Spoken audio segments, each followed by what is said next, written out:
Let your curiosity rise. Mad Bricks webcast, Where the human spirit flies.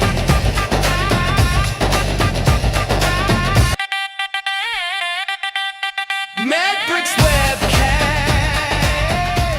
where the human spirit flies. Hey, welcome to the Medbix webcast. You know, I was all a little mess today. I was rushing. I'm in different place. I mean, not different place. I'm a kind of vagabond, everything.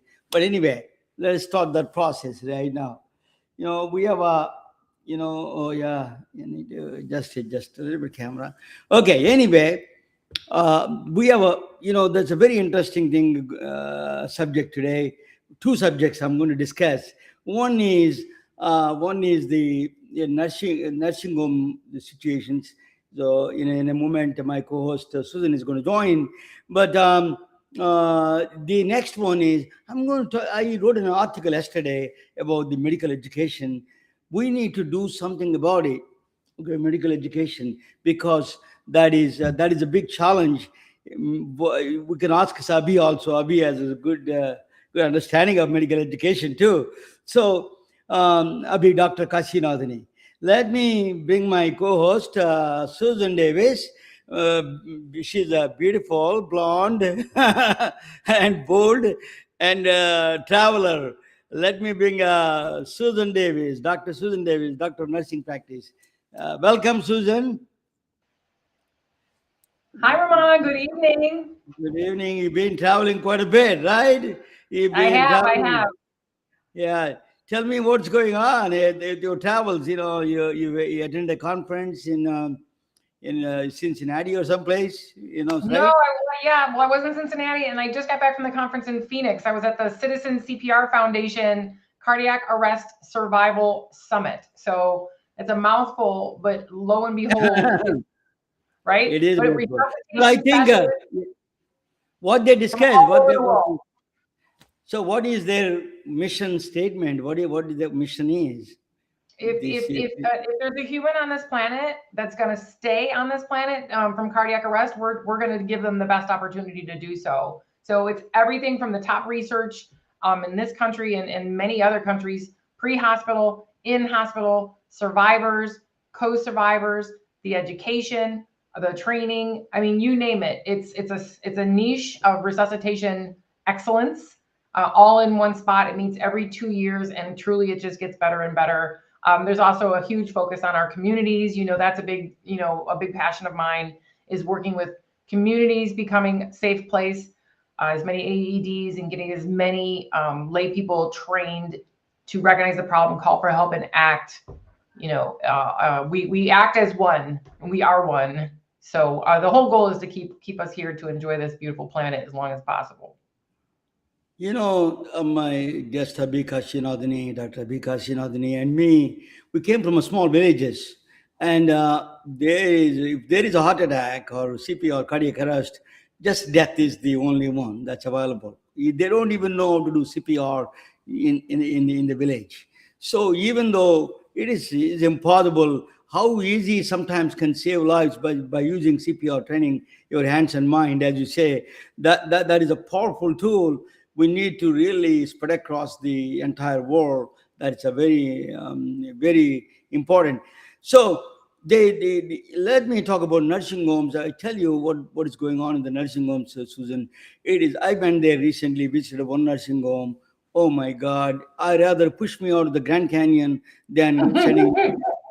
So I tell you it is just a horrible experience. And out of three, one is good. Three is just is not a shape that I want to be. But how the country is judged on how, not by apps, not by rockets, how we treat our elders.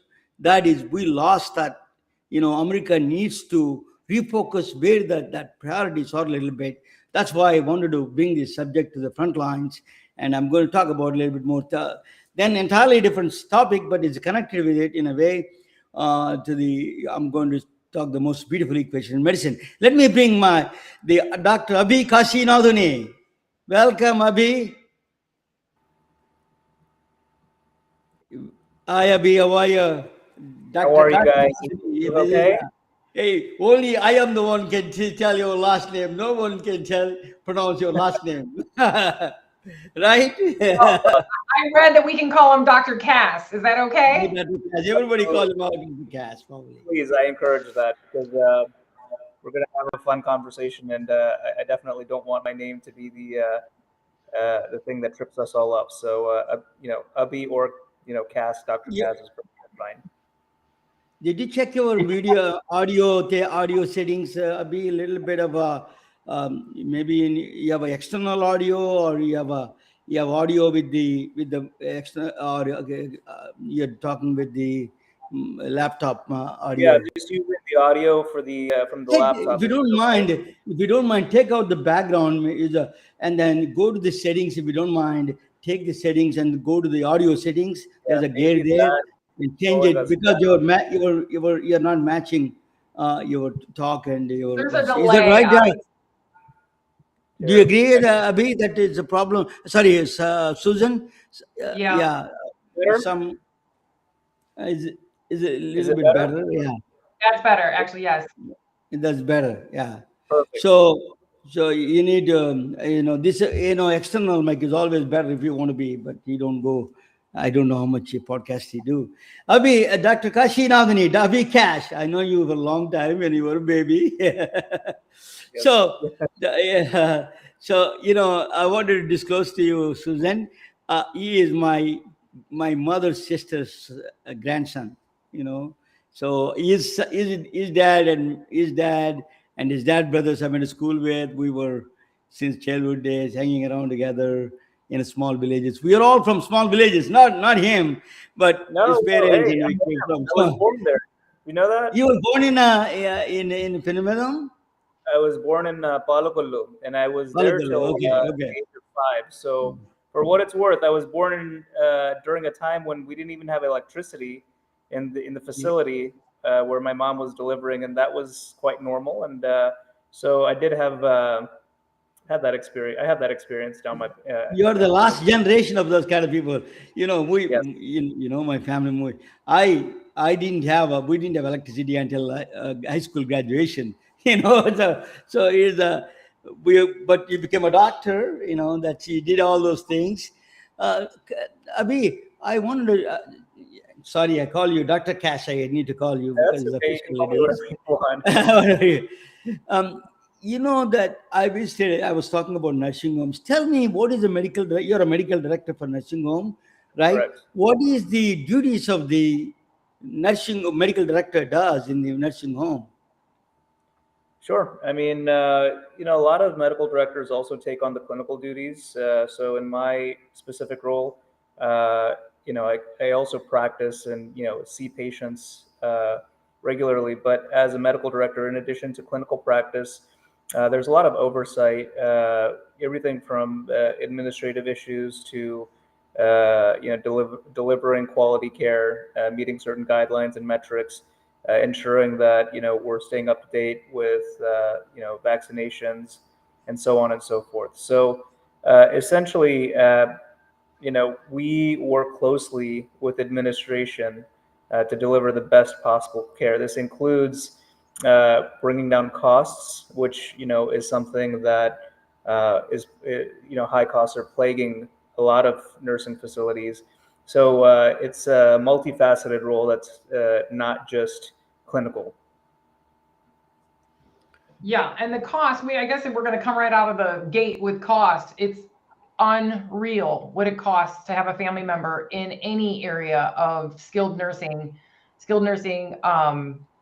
and let's not even get into the memory care because that jacks it up a whole nother at least grand a month. But I mean, the cost of keeping a family member in care for a year is anywhere, what can you, 80 to 70 to $100,000 a year. How do people possibly afford that?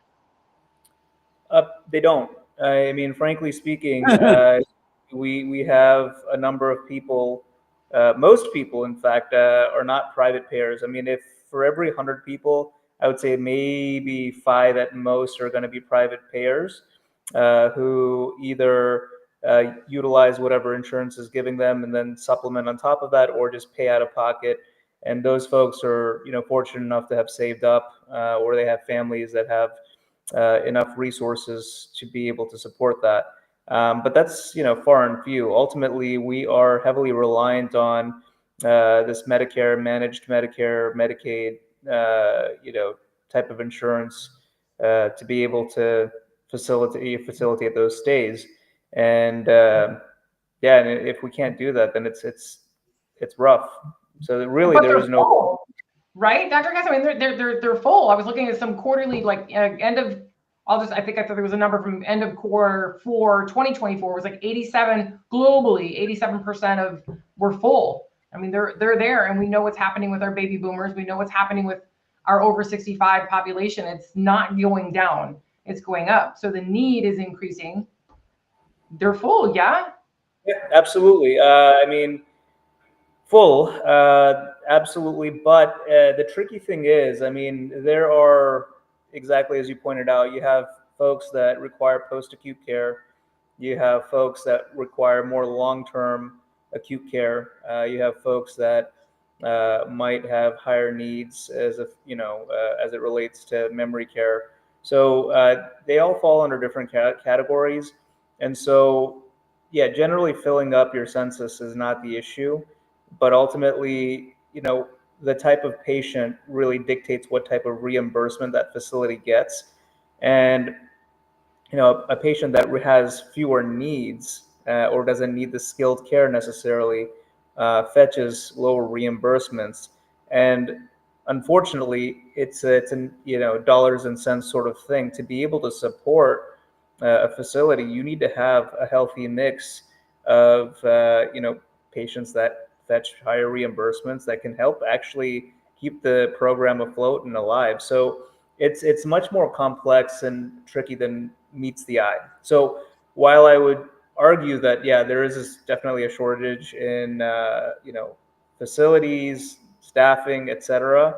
There are many instances where a facility is not necessarily full, and while they would aspire to be, it's very important to keep a healthy mix of all types of patients.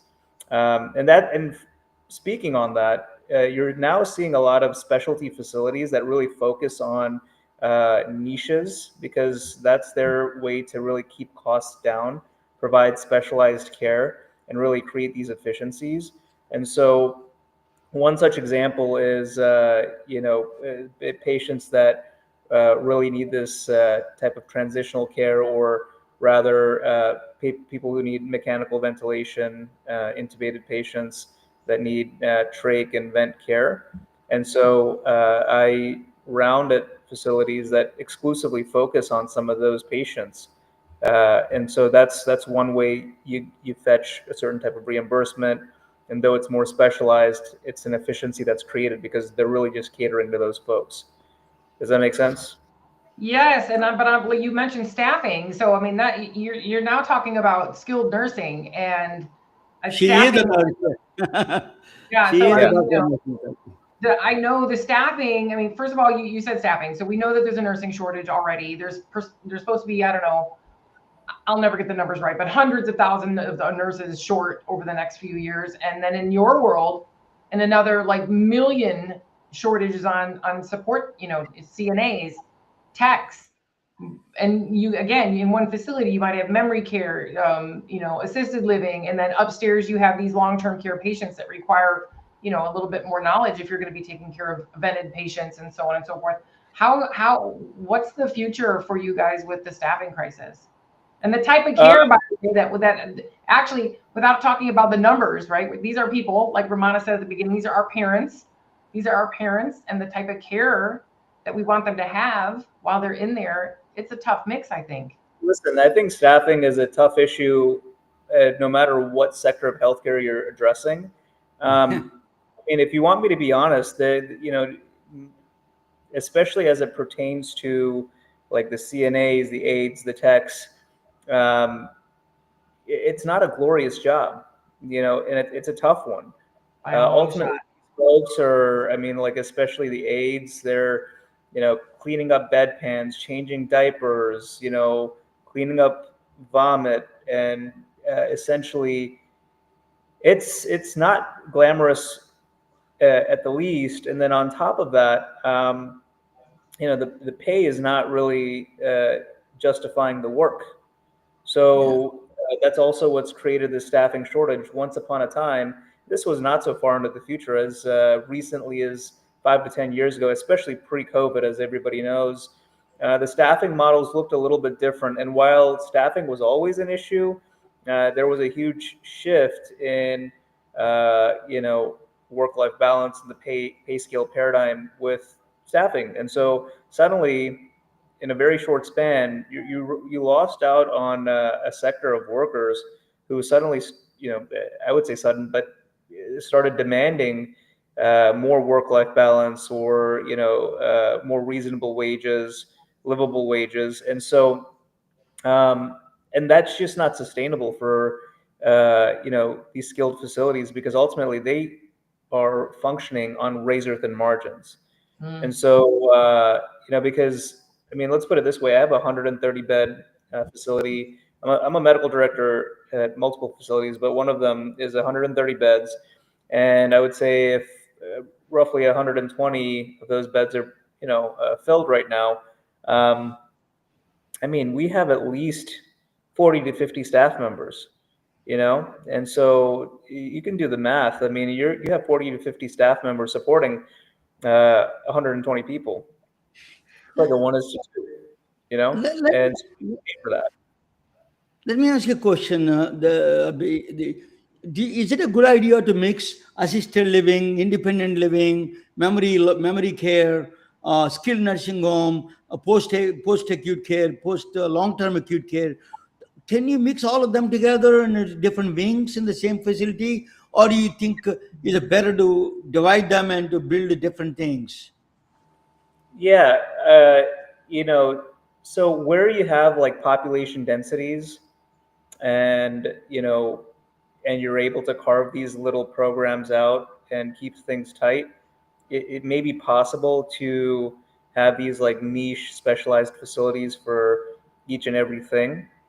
But let's not avoid the elephant in the room, which is, providing equal and like equitable access to this care, which again, like I'm in the suburbs of Philadelphia, so there are plenty of options. People can shop around, choose between their facilities. But what happens when you go a little bit further out, into Mechanicsburg, Harrisburg, or I mean, I can name cities uh, local to you, but ultimately, if you drive an hour out, now your options dwindle.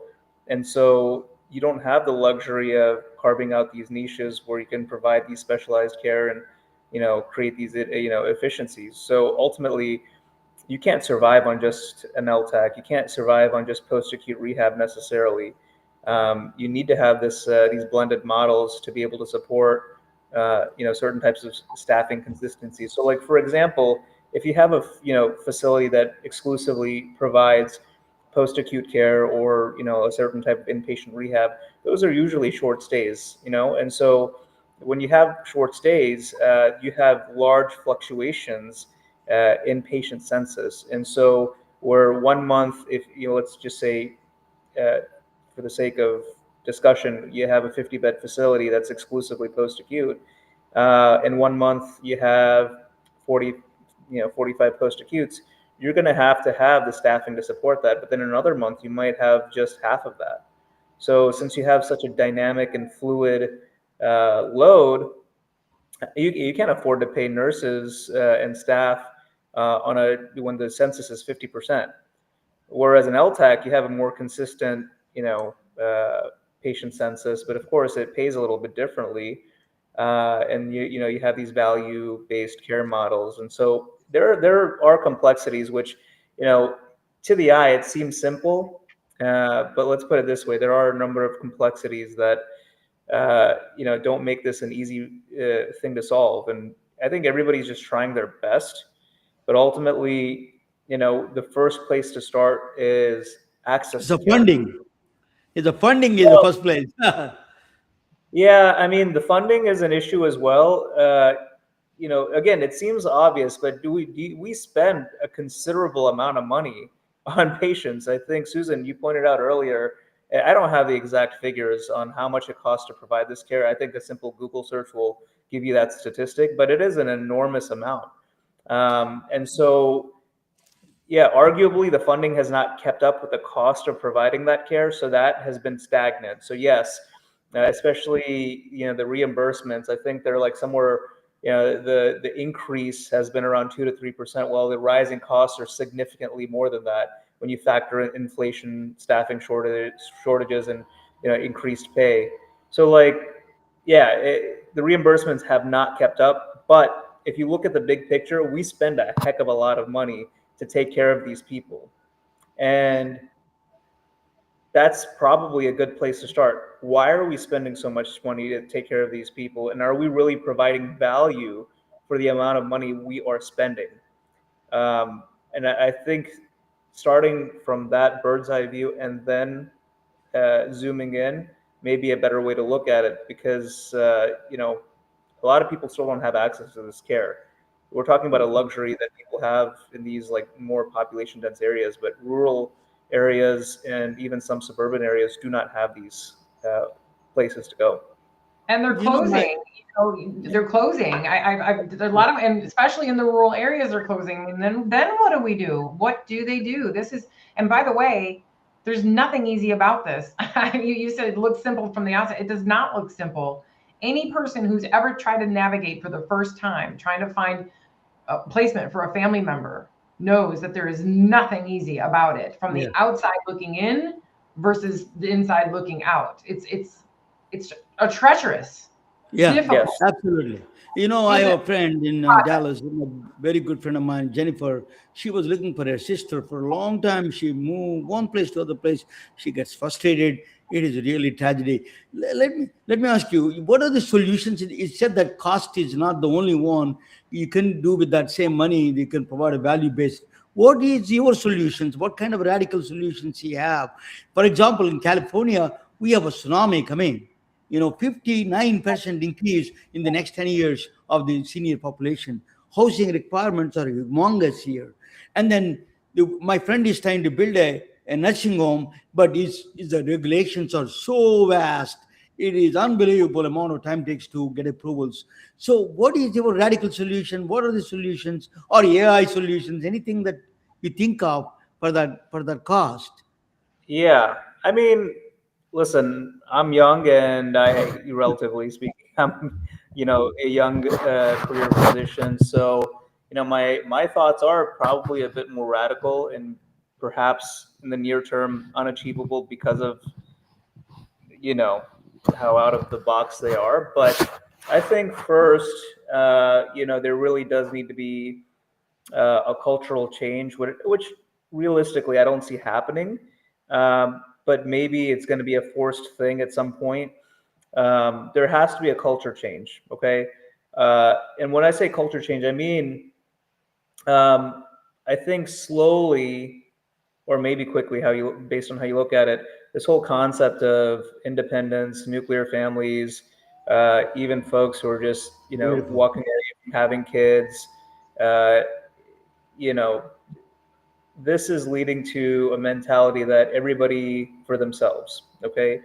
And so slowly, what's dissolving is these tight knit communities that help support each other.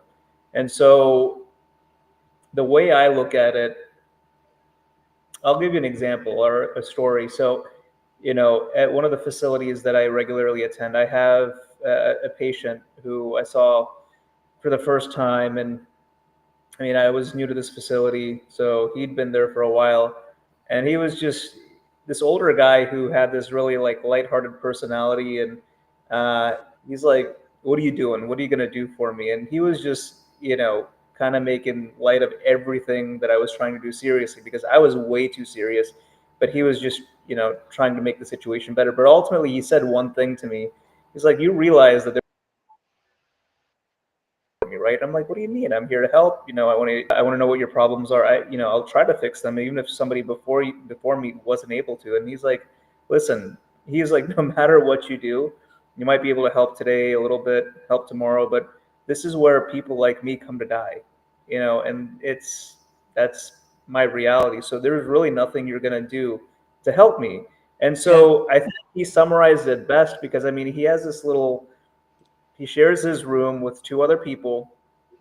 Luckily, he has a window. He's bound to his wheelchair. People check on him maybe a couple times a day, but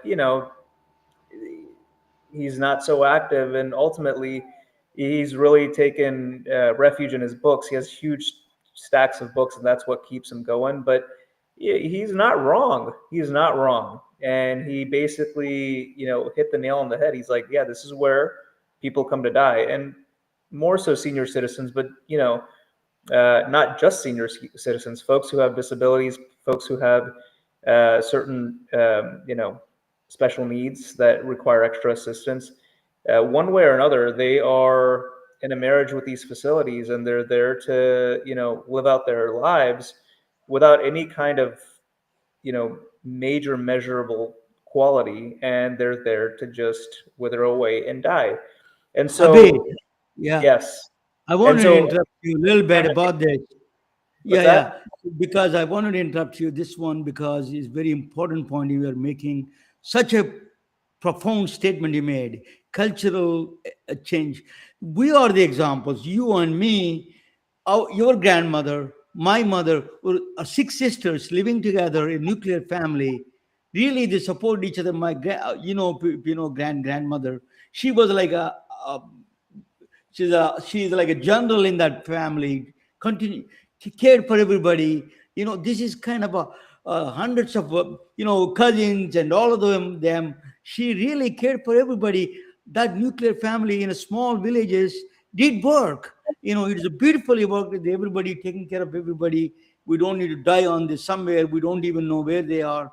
It is really powerful statement you are bringing back. That's not only radical. That's a practical solution in my view. Yeah, I appreciate you saying that. And I think that, when I'm talking about, so this gentleman, what he said really, I mean, it really touched me. And I said, yeah, he has a point. And the people who do best are the folks who really prosper. And really, that's like, you got to take that with a grain of salt. I don't see anybody really prospering in these facilities, because how can you? You're not surrounded by people who are recognizable, people you love, especially in the memory care units. We are their family. They don't even recognize their own family members, a number of them.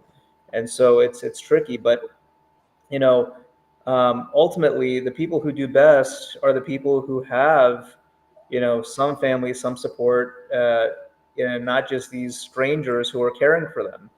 And so, I guess the bigger question is, how do you really change culture? How do you change mindsets? Because we are this now technology-driven society that is dependent on certain technologies, and not always. I'm not talking about technologies necessarily as it pertains to like AI or computers or phones.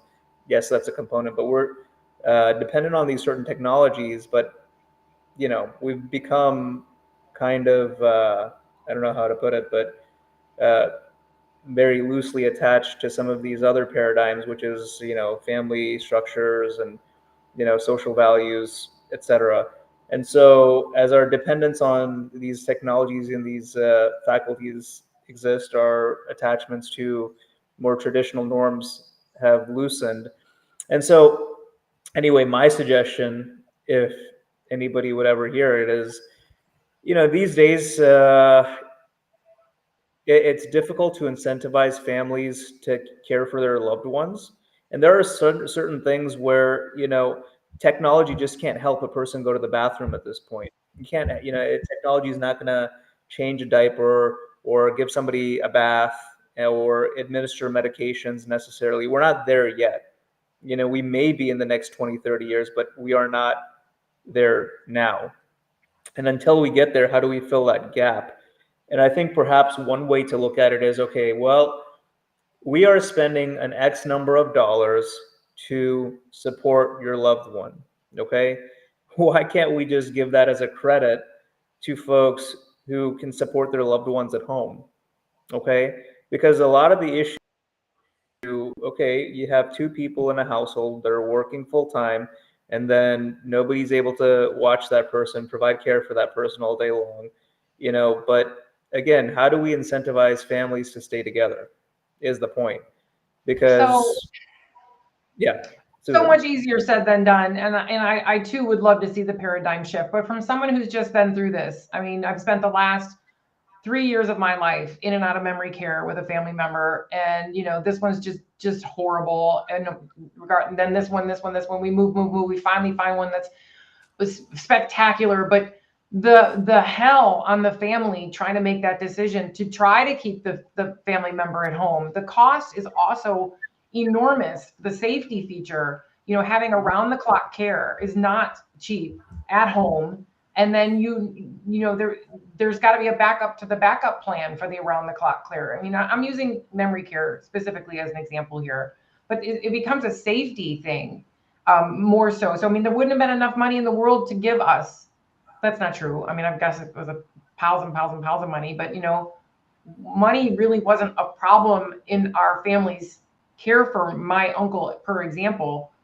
But we tried at-home care. We tried, home delivery food. We tried autonomy for as long as we could. And the safety became, the safety and dependence on the around-the-clock care and then we knew the second we put our family member where he was going to have to stay in memory care, to your point, he said, that's it, I'm dead. I'm just going to die. And a lot of them just give up. Even you find the best one with the best care. And we found the best one with the best care, the kindest people, around the clock care that was just divine. But he lost his will to live, and we did everything possible to keep him out. Our family members took shifts. We did get backup care, and it was so hard. He just wasn't able to stay at home. It was not safe. Yeah, and I agree. It's not a black and white situation. So when you have, because memory care is just a whole nother, it's difficult, those folks. And I mean, along the lines, not just folks who have dementia or memory, but you have people who have behavioral health issues, Yeah. especially if they get combative or they have hallucinations, et cetera, et cetera. How does, forget one family member, how does even a group of members, especially if they have young children at home or animals, or, you're right, a lot of safety issues that are not fully addressed. I think that, what we're seeing in certain facilities, and what you and I are talking about right now, keeping folks at home, are just two extremes. And I wonder if there is, a possibility to strike a balance, especially for lower complexity folks. I'm not saying the starting point is, for people in memory care or who have higher needs. I mean, that's not a starting point. I think the starting point is, okay, how do we really incentivize? So here's an example. I have a number of people, and there's no facility you go to where they say, oh, I love the food that I get. Food that they get, and it's industrialized, it's commercialized food. I mean, at the end of the day, there's just not enough money to hire a chef or a cook to prepare fresh meals every day. And then what ends up happening is the same thing we see in school lunches. It's just industrialized food which has been made to prepare, and so something as basic as that. I mean, if you have a family unit or a family structure, or even, let's put it this way, a scenario where you can incentivize smaller groups to kind of Yes. take care of each other. So there are these private assisted living facilities that are coming because to address this shortage, where they have 4 beds, 8 beds, 12 beds, Yeah. usually less than 3 beds. Or the mini so- houses. I've seen. I know there's a handful of nursing colleagues of mine that are putting together, little mini compounds with the mini houses, and then running them same concept. That's a great idea. That's and a you can They're bring great. care. Exactly. And these are people who have relatively lower needs. You can bring in the extra care that they might need, because at that point, when you have 10, 12, 14 people, you can justify having a person on site all day long, maybe limited care at night, whatever. So I mean, like, it's there's never going to be a perfect solution, but there has to be some sort of incentive to try and take that initiative, because what we're doing is just not sustainable. And essentially what you do by creating these basically, if you're putting the burden on facilities, there will be a very, very overloaded bureaucratic process, and they will not prosper, is my point. And Let me ask so you another. Yeah, go ahead. Go ahead. Go ahead. no, Finish. No, that's my you're point. providing us radical solutions. Let me ask you another radical solution. Sending people to India like Goa, put them in a big, beautiful place. You have a lot of people to serve. They can make it there. They don't have any relative. Of course, people who don't have relatives, who don't see them that much. Is it a good idea that kind of a thing that sending to different countries? It's like looking at the cover of a book. It looks like a good idea, but really, it's going to be terrible. So I would not ever do that in a million years. Just because, once you send people, listen, there's already a lack of accountability in some of these facilities and institutions out in the middle of nowhere. Not even in the middle of nowhere. They're just some areas where it's just grotesque, the type of Yeah, environment, the type of care that's being provided. It's just, I would even say, borderline inhumane. yeah. Which These, your nose knows. I mean, when you all you got to do is open the front door. Everyone's like, "I'm picking a facility for my parent." I said, "Just walk in the front door and yeah, take a you whiff. can smell death. You'll know." You can smell death. Yeah. And so these facilities and these conditions exist within the continental United States. What makes you think that a standard of care will be provided and furthermore enforced in any other country other than ours when we have our own set of rules to play by? So I think, like, in theory, it sounds great. And, some people would do an outstanding job and arguably way better than some folks. But, listen, I mean, people can already do that right now. If you're getting a social security check, what's stopping you from flying overseas and just retiring there? There are plenty of expats in these lower cost of living, countries that have these expat communities where they can afford to hire help. They get a social security check for 1,000, 1,500 bucks a month, and that's enough to go far. So anybody who's willing can already do that. But to take it to the extent that you want to create programs and standardized care in other countries, it's never going to happen. And it's going to be an opportunity for a lot of abuse and fraud, which we have plenty of within. Right here. So it's probably not a good idea to Do you export see that. me or am I disappeared? Do you see me? Yeah, Yeah, Okay, yeah, I'm on camera, right? yeah. Yeah, there is. Okay, good. So, Abhi, this is a very depressing, really talk in that sense. But that's why I want to provide something different and inspiring a little bit. I want you to listen and then give a comment on it. So, this we need to find. I don't know. Nobody knows what the policymakers need to come up with a national strategy for this senior living and everything. But I'm going to do the presentation of something most beautifully questioned medicine on tombstone. That is, we are talking about all people I was there gonna say, to die. This is, you can put this equation on the tombstone. pretty Okay, appropriate, that's pretty. Ramana. Yeah. So that is Dr. Abhi Kasinadhuni joining from Pennsylvania. Yeah, I've been to the Shippensburg, Harrisburg. I know all those areas very well. A lot of Amish people live there. But anyway, um, he's not moving. I don't know why. Can you move, Manavia? Can you move this one? Why is not moving?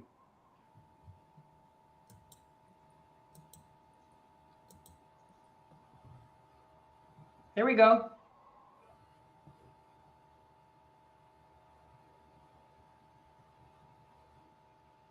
Ramon, are you frozen? Is he frozen now? yep. Rejoin. Oh, Oh, there you're you go. back. Am I back? Yeah. Yes. Okay, good.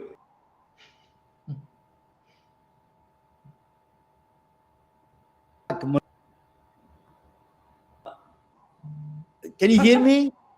So many Yeah. technical. Okay.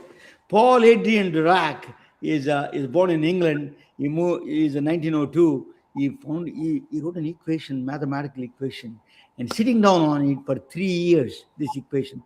I don't want to get into the mathematics of it, but that equation opened up something strange, wonder. That wonder is there exists a antimatter. There exists a antimatter because what is antimatter? He was sitting down on the equation for 3 years. What he equation is telling them, there exists some kind of a parallel universe, parallel thing, something that unfathomable to the scientific community is a hydrogen. For example, matter is if you have a proton is in the middle and the electron. I'm just a picturing, giving a picture, not exactly describing, but that you see hydrogen atom as a one proton and one electron. Proton is positively charged, electron is negatively charged. Proton is a 2000 times heavier than an electron.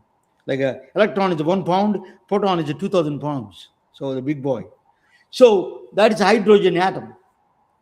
But in the anti-hydrogen is how looks like antimatter. The proton is a negatively charged. The charges are swapped. Electron is positively charged. He found it exists in somewhere that equation is telling him that exists this kind of a matter. Nobody ever seen it for 3 years. He was sitting down at the end. He published it. The checking and published it. Then there it is. After a few years, couple of years after publishing, it was found. Antimatter was found. Carl Anderson from here, Berkeley, the electron in the Wilson chamber, he found the electron and the positron. It's a positively charged electron, both of them going and diverging each other. So both won the Nobel Prize for this, in inventing the positron. The Paul Dirac won the Nobel Prize for the positron, in the science of positron. Carl Anderson got the Nobel Prize for discovery of the positron. Positron is positive charge of electron. Electron is negatively charged. Positron is a positively charged. The charges are opposite. That's all. So what is actually now we found very easy. Bananas emit positrons actually. Every 75 minutes, one positron comes out of banana. Okay, we as a humans, because we have potassium 40 radioisotope inside, so 200 positrons we emit just naturally per hour. So this was validated the antimatter. But how does it help? If you do fake glucose, what they do in medicine, both of them are. Susan works on contrast, and Rabi is a doctor. So they give a FDG, it's a fake glucose. They add a fluorine atom radioisotope tracer. It will. So it's chemically the FDG and the glucose are exactly same. There's the same properties. So what they do when you inject these FDG, all the cancer cells love glucose, so they take a lot of glucose inside. They're hungry for glucose because they're growing fast, right? Tumor is uncontrolled growth. So what it is, we give a FDG there, then there is a decay. There's a positron comes out of the FDG to the fluorine atom. I don't need to go through so much physics. That positron immediately interacts with the electrons inside. All cell is a lot of atoms, molecules, atoms, electrons, protons, right? That's all made up. Cell is made up of all the particles. So the positron immediately interacts with the electron and produces a gamma ray, powerful light. It's a light you cannot see. It's a gamma rays. It's a high frequency rays. So we can catch in the detector. It's a crystal. These are crystals. It catches the detector, and then attenuation. You can tell what is going on with that cell, with that tumor. So they can detect. The PET detector works on that principle. It is it's a dazzling PET scan, dazzling detection of Alzheimer's, for example. Abhi is talking about.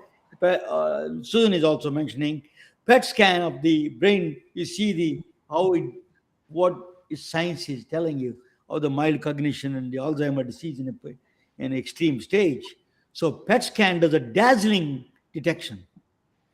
That's an amazing cancer detection it does. Okay, that is that's a PET scan on the left side. There's a huge gantry, the detector, because radiation is heavy, so it's very heavily protected. So that is, but but the radioisotope of FDG or gallium or a lot of radioisotopes, they are very tough to produce. You need a cyclotron. It's a huge particle accelerator. You have to produce this FDG in a fluorine atoms actually fluorine isotope they produce in a cyclotron. It moves around that in the and then collide with them. You have to make it fluorine in the accelerator. But there are only in the United States 250 centers. The FDG half life is 110 minutes. That means in 2 hours gone. Half of them is gone at least. So then another 2 hours is half of them are gone. So even if you increase the dosage, it is a big challenge actually. The radioisotopes, these producing them. United States only has a 250 centers. Some of the states, even in these so advanced country, these are states they don't have Wyoming, Montana, North Dakota, South Dakota, West Virginia, Vermont. They don't have a cyclotron. They have to ship it from out of state. So to detect cancer, you need out of state coming there by helicopter, by I don't know what they do, but it is coming from the out of state. Is it still as advanced as this country is? It is big challenge. 250 centers we have. We need almost 500 centers in this country needed. That's what the statistics say. So Cardinal Health has 22 centers they operate. They're the major producers of the cyclotron isotopes. Africa, the health inequities talk about. Africa has a 40 countries have zero in an entire continent. Only South Africa has some. The entire country of Africa, the continent of Africa, except South Africa, there is zero. 40 countries have zero cyclotrons. So if we get a cancer, probably you die. India is a 1.4 billion. We got 50. They're putting rapidly more and more, but India is a very small number for their population. So the country is really struggling to understand this cancer. We have a lot of money for wars. We don't have money for these kind of inventions. But listen, politicians may not be compassionate, but physicists are. you know, Physicists are more compassionate in that sense. There is a new physics they introduced, positrons and plastics. This is a mind-blowing quantum physics. What it does is the when a, what it goes is when you give her this injection FDG, this beta decay that goes inside the cell and blast off the positron, and then positron interacts with the electron and then produce the gamma ray, and you detect the cancer. But before that, once positron emitted, they do a strange dance between the electron and positron. Positively charged electron and a negatively charged electron, they do a dance, circling each other. Without an atom without a nucleus. It is an atom without a nucleus, but they act like a very short time, very, very, very short time. They act like a atom. What is that? What it does is if if you measure when they combine them together, because they are going to meet each other, there's nothing you can do. When that time, if you can measure it, you can tell, you can better than a PET scan. You don't need a CT scan. PET scan is big. PET CT is big because CT scan is included there to structural recognition. So no CT scan required. 20 times is the instead of crystals, there are plastic plates. So 20 times lighter than a PET CT. Then perfect mobile, rural and because you can take it to small towns, small villages, anywhere you can put in a van. Literally, you can take it there. This is a this JPET, Jagalanian Pet. It's called is the kind name of the town in Norway. I think Scandinavian country. ER rooms. You can push it to the patient's bed. Easy to assemble like a Lego. These are plastics. So very least amount of the lead you need, shielding. Fits in a minivan. Think about that. Why we are not doing this? I ask a lot of people, why we are not doing it? Because they invested so much on PET CT, the companies, they don't want to lose that money. So they slow the progress of this fund. It is purely politics. I think we need scientists really to raise up and ask these questions. Okay, so positron, the JPEG beats everything in so many ways. One of the things it does better than even PET CT with such a is Ramanujan. You can use one of the things is it does. I will tell you about that in just a minute. Yeah, let me tell you what that is. Oxygenation. The cancer cell aggressiveness is still very difficult to measure. We cannot measure, which cell, which cancer is going to be aggressive or slow. We don't have that control. Only way you can tell is oxygenation. If there is a lot of oxygen atoms there, what it does is this positronium does happen. They meet very quick. If less oxygen, they take time. So that is a key.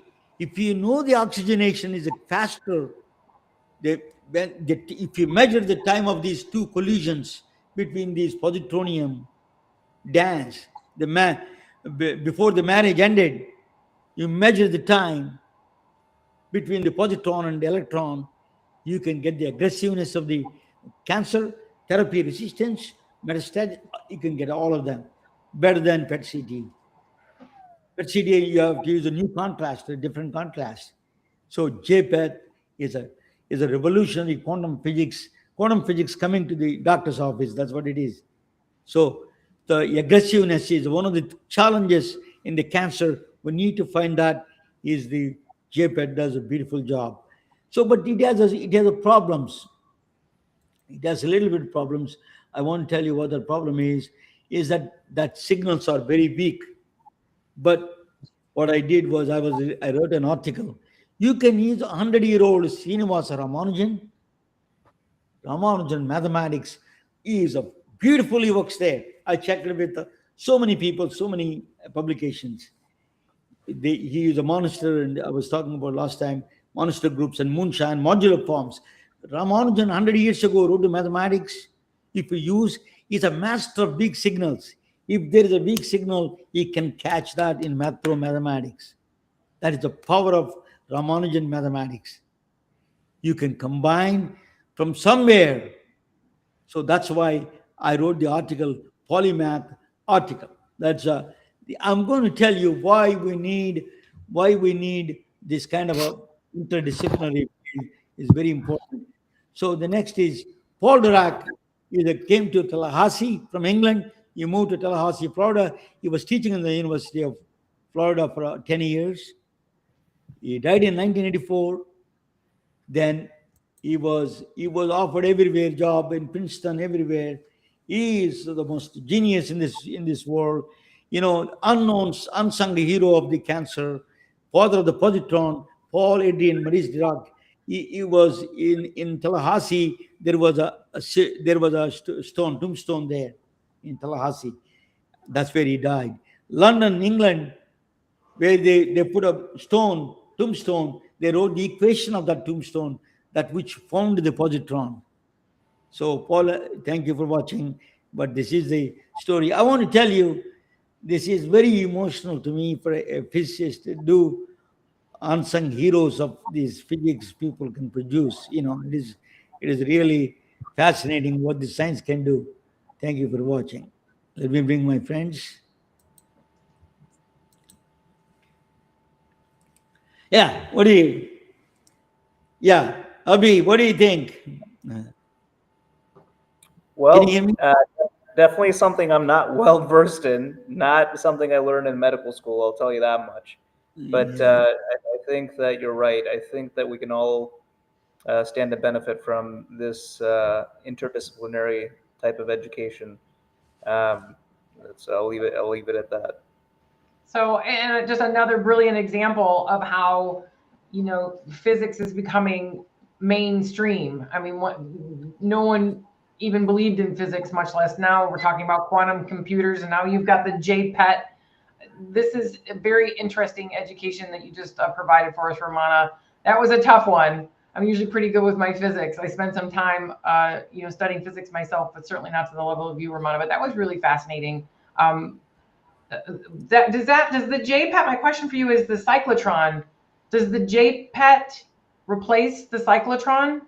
No, The no, need no, it for it? doesn't. No, no, no. It JPET is a doesn't. detector. JPET is a detector. Cyclotron, still you need a cyclotron. Still you need that. That is still a challenge. Where Okay. how do you get the cyclotrons? Are challenges still. It's a big challenge.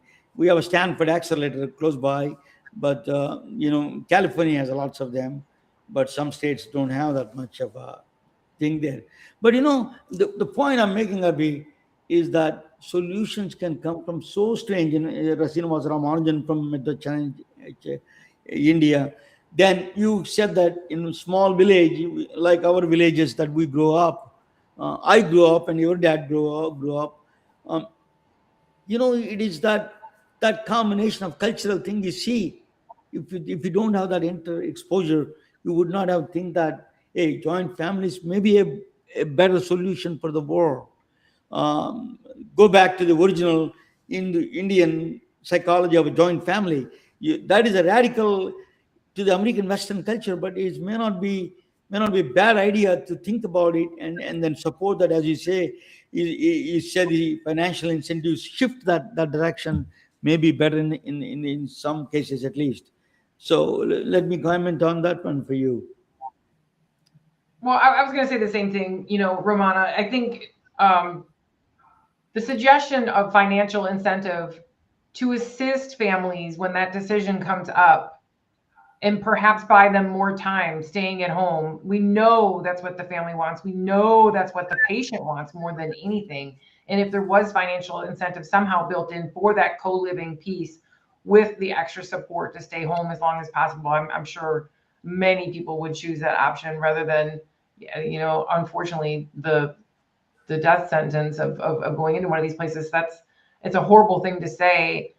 So we're grateful and thankful that there are people like you that are there that are helping to make that standard of care accessible and as high as possible for those who do have to move in. Sure, I appreciate you saying that, and I think some of these meaningful changes will happen. So it might not be as radical as financial incentives for families, at least not right away. But um, putting myself aside, there are a number of people, like I said, in the memory unit that I directly oversee. These people that work there are just the most compassionate Oh, uh, people that I just and I've seen some terrible staff, and these guys are quite the opposite. They're just they're living, breathing excellence. And when I see them, and I'm like, okay, well, this is just a terrible situation for the patients, but a best case scenario for them nonetheless, because uh, as they're transitioning in their life, they're still surrounded by people who truly care to be there, and this is their new family. They don't recognize their own family, but they do very much recognize some of these people they see on a day-to-day basis. And as sad as that sounds, I think the note that I'll leave off on is that there is still humanity in medicine, and there is still humanity in the care that we provide. There are people. So I mean, no matter how much cynicism there is out there for some of these processes and things that are being done, at the core of it, there are people who do care and provide good care, and so uh, that should not be forgotten. I have to end with the same note. I'm sorry, Romana, but the care that my family member received at the facility that we spent the last 2 years in was top notch. Unbelievable caring people across the board from every single point of touch point. The caregivers, the providers, the the people who provided haircuts and shaves and just changed clothes and changed outfits and provided a clean space, clean room, activities, you know, opportunities to travel out, you know, to get a milkshake. I mean, every single thing you can think of that would keep their minds active and their bodies clean and keep them involved with the daily living was there. So I will say that it is possible to provide awesome care. And I was very fortunate. My family was for my family member to receive that care. Great. Thank you, Abhi. You know, it is totally as a privilege. You know, and also you remind me your grandmother and I'm very close to your grandmother and my mother. I miss them all the times. When I see you, that reminds me my days with the grandma and ma. So they're all very close to me, both of your grandma and me. And I used to go to your hometown all the time, village all the times. You know, it's a great memories, fond memories for me. Thank you so much for joining, Abhi. My Abhi, pleasure. thank you for taking care of our parents. Thank you so much. I'm going It's to, my yeah. pleasure. It truly is my pleasure, and it's a privilege because these are people who were just like us not too long ago. So, I consider it the privilege of a lifetime to be able to extend the care and, be the guiding hand that, helps them when they do transition. So, but anyway, thank you for having me. It's been wonderful, and yeah, hope to do it again sometime soon. Thank you. Thank you so much. And Keep it. Navya, don't end it because I'm going to show something else. So thank you, Abhi. I don't want to take your time, Yes, patience and all those things, calling you probably. I know the doctor's time. Thank you so much, Abhi. Bye. thank thank you. Have a great night. Thank you, guys. Good night. So, yeah, Susan, I'm going to talk about a little bit. Yesterday, I made an article, right? That the article that I wrote is that why medical education requires a multidisciplinary thinking. So I need to I told them I'm watching my program today. Why they need to learn everything. It's not like we used to say learn physics, learn math, learn art, learn your art kid, you're a math kid. We train our brains. We tell children that kind of thing is really. When I was a kid, everybody said, "Oh, biology is bad." You're not. Your mind is not a biology guy. You're a math guy. You're an engineering guy. So people brand that it goes into your brain is a neuroplasticity. It becomes solid, and then say, "Oh, I'm a math guy. I don't want to learn biology." That is a dangerous thing, but particularly in the AI world, because doctors' expertise is AI can beat it a million times because they have all the knowledge. Okay, so the new doctors in the future, they have to be interdisciplinary. I'm going to show a video that I made why it is so important that I wrote an article. I told the audience that I'm going to show the reason why the education must be changed. Let me play that video quick, that and then we'll go from there. Let me.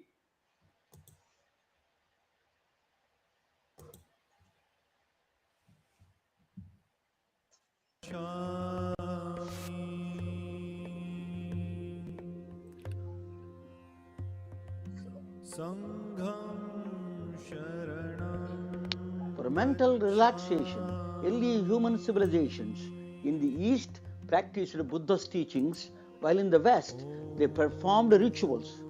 One place they mastered the consciousness through meditation, and other place they altered consciousness through psychedelics. But there is another alternative technique called consciousness hacking through technological innovation. A mathematical equation through virtual reality can offer and alter and master consciousness at the same time. A genius painter from Japan, a legendary scientist from Princeton University, and an engineer from IBM came from a different walks of life, from different times, made important contributions for consciousness hacking. Benoit Mandelbrot was hired by IBM to solve a nagging problem in the early days of telecommunications. The problem is a noise popping up while sending the data across telephone lines. Noise is an undesirable or unwanted signal that gets randomly added to the actual information carrying signal. Mandelbrot noticed a fixed pattern of noise repeating across the telephone lines irrespective of the distance the data traveled. Mandelbrot recollected seeing a similar idea before, a picture of a giant wave on a children's spiral notebook. The picture is the original painting from 18th century well-known Japanese artist Katsushika Hokusai. It is called the Great Wave of Kanagawa. Look at any part of the Great Wave, it looks very similar to the whole wave. The whole contains the parts. It looks counterintuitive, but the part also contains the whole. The artistic expression gave rise to a new concept in mathematics called fractals. Mandelbrot discovered nature's fundamental unit repeated through a geometrical pattern. The same geometrical pattern is present everywhere in the clouds, seashores, trees, and even in the human bodies. The nervous system looks very similar to that of a lightning. The EKG of the heart signal is strikingly similar to that of a noise signal in telephone wires. If you further zoom in into the signal, the strange looking pattern emerges. The pattern is discovered by Mandelbrot, bears his name Mandelbrot set. The nature around you, the snowflakes, trees, mountains are built from these series of Mandelbrot sets. We can also observe Mandelbrot sets at the beginning of life in a woman's womb. The equation that governs the nature is spectacularly simple and displays the nature in exquisite details. Before the public understood the power of the Mandelbrot sets, Hollywood jumped in. The Star Trek movies with the fractals put the movie watchers in a trance. There is a different kind of a trance was described by an American botanist, a former New Age hippie, Terence McKenna. He frequently experimented with a psychedelic brew called ayahuasca. He chronicled his experiences through books and videos. Amazonian Indians consumed this brew on ceremonial occasions. Terence McKenna claims this brew produced visual and auditory hallucinations while his eyes were closed. He claimed his experiences profoundly changed his outlook on life. Many of them, and they come pounding toward you, and they will stop in front of you and vibrate, but then they do a very disconcerting thing, which is they jump into your body. They jump into your body, and then they jump back out again. And the whole thing is going on in this very high-speed mode, where you're being presented with thousands of details per second, and you can't get a hold on, you say, my God, what's happening? In recent studies by Johns Hopkins and New York University Langone Special Unit Psychedelic Medicine Center conducted studies with the psychedelic drug psilocybin in a controlled environment. The chemical compound in psilocybin is dimethyltryptamine, in short called a DMT. The studies show a single dose of psilocybin dramatically reduced the depression with the subjects of research. Interestingly, the visual hallucinations the subjects describing look very similar to Mandelbrot fractals. In the years before, Albert Einstein published a theory of general relativity, a profoundly mind-bending way of looking at nature. Mass tells space-time how to curve, and space-time tells mass how to move. Gravity is not a force, it is an illusion created by the bodies moving in space-time curvature. Einstein deployed a very different branch of mathematics called non-Euclidean geometry. We don't experience non-Euclidean geometry in our everyday lives. American Airlines pilot explained this phenomena through a tricky example. The shortest route from Dallas to Hong Kong is first Dallas to Seattle, then Seattle to Alaska, then Alaska to Siberia, then Siberia to Mongolia, then Mongolia to Hong Kong. That is the shortest route. But you see on a flat map, it creates an illusion the Hong Kong is directly right across Dallas. But if you combine Einstein's non-Euclidean geometrical concepts With the Mandelbrot fractals, watching in a virtual reality devices, it is truly a technical wonder. It produces mind-feasting, kaleidoscoping patterns where all your visual channels are fully occupied. It puts you in a trance and gives you same bliss without inducing substances.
The fractals are nature's artistic expressions. Now you are in tune with the nature. Welcome to 25 milligram DMT experience without a DMT. Consciousness hacking through technology is a mass mental relaxation technique for modern humans. Thank you for watching.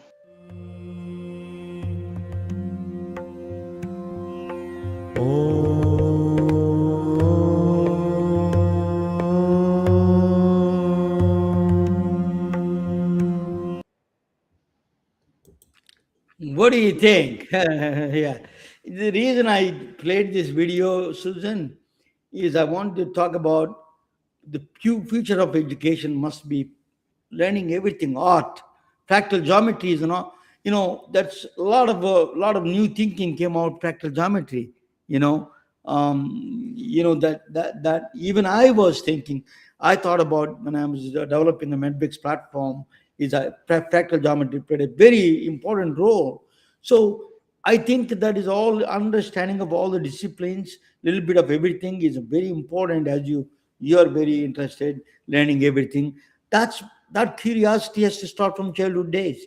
That's a missing in the that's what medical education is outdated, outlived it's we need to teach them art, philosophy, even fun, whatever it is, singing, everything, music, all of them are important in my view. So let you comment.